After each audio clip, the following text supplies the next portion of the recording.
नमस्ते, आपका स्वागत है न्यूज प्राइम 360 में।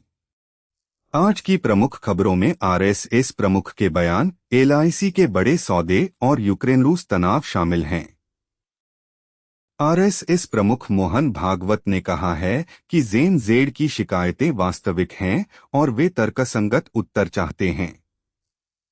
उन्होंने कहा कि प्रदर्शन एक प्रकार का संवाद है और लोकतंत्र में इसके तरीके होते हैं। भागवत ने कहा कि जेड और जेन अल्फा को अपने प्रश्नों के तर्कसंगत उत्तर चाहिए। उन्होंने यह भी कहा कि शिक्षा एक व्यावसायिक गतिविधि नहीं है।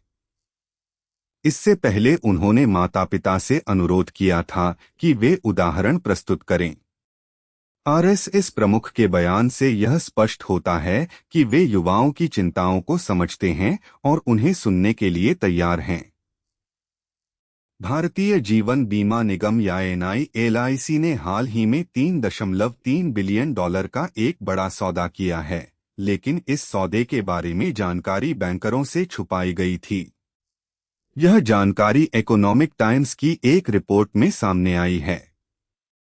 इस सौदे को इतनी गोपनीयता से रखा गया था कि जिन बैंकरों को इसके बारे में पता था, उन्हें भी इसके विवरण के बारे में जानकारी नहीं दी गई थी। एलआईसी ने यह सौदा किस कंपनी के साथ किया है और इसके क्या मायने हैं, इस बारे में अभी तक कोई आधिकारिक बयान नहीं आया है। यह सौदा एलआईसी के इतिहास में सबसे बड़े सौदों में से एक हो सकता है।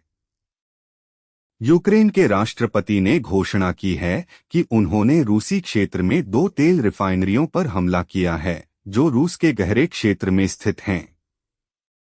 यह हमला रूस की आय को सीमित करने के उद्देश्य से किया गया है, जिसका उपयोग वह यूक्रेन के खिलाफ युद्ध के वित्तपोषण के लिए कर रहा है। यूक्रेन के राष्ट्रपति के अनुसार यह हमला रूस की आर्थिक क्षमता को कमजोर करने के लिए किया गया है। यह हमला यूक्रेन और रूस के बीच जारी संघर्ष को और भी तीव्र बना सकता है। यूक्रेन के इस कदम से रूस की अर्थव्यवस्था पर असर पड़ने की संभावना है।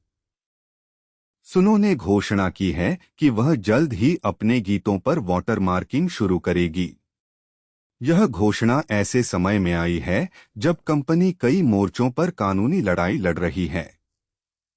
सुनो का यह कदम संभवतः अपने गीतों की सुरक्षा और पायरेसी को रोकने के लिए उठाया गया है।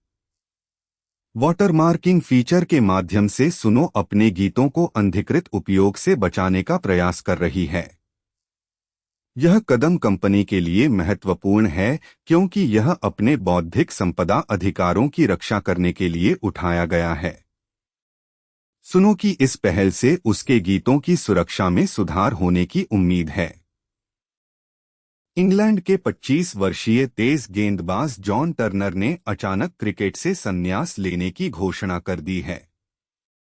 उनके इस निर्णय का मुख्य कारण उनकी पीठ की चोटें हैं, जो उन्हें लगातार परेशान कर रही थीं। जॉन टर्नर ने इंग्लैंड के लिए केवल 4 मैच खेले हैं और उनका यह निर्णय सभी क्रिकेट प्रेमियों के लिए एक बड़ा झटका है।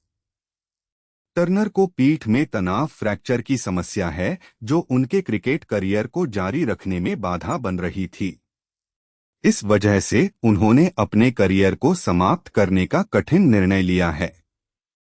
यह निर्णय उनके और उनके प्रशंसकों के लिए दुखद है, लेकिन उनकी सेहत को ध्यान में रखते हुए यह निर्णय समझ में आता है। यह था आज का न्यूज प्राइम 360 डेली डाइजेस्ट।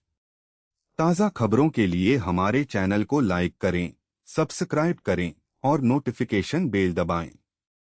जानकारी में रहें, आगे रहें। फिर मिलेंगे।